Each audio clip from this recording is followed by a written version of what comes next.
There were some heart-wrenching moments in court this morning downtown as a former high school wrestling coach was sentenced to 40 years to life for killing a former assistant coach.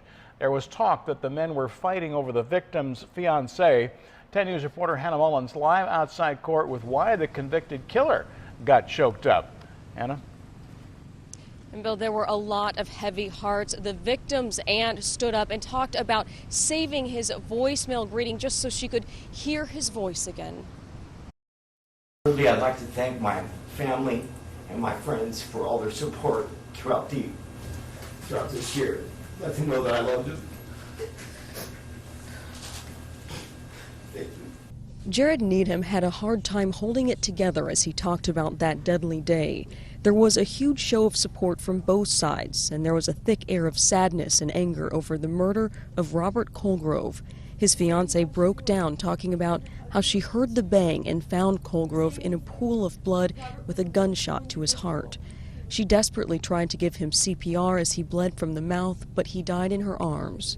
A roommate testified that the men got in a fight and Needham left in a daze. Then he went back with a gun and shot him through the fence.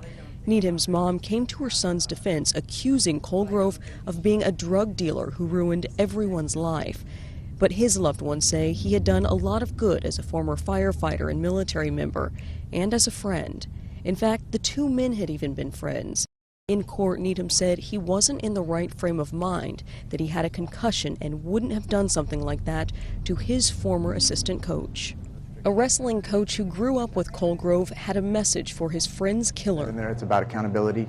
There was a bad decision made by both men that day to have an altercation, and my friend, lifelong friend, paid with his life, and Mr. Needham is paying with his incarceration. And you couldn't hear through the sobs in the courtroom at times. The judge challenged people to do something about it, to go out into the community, do good to prevent heartache like this. We're live downtown. News.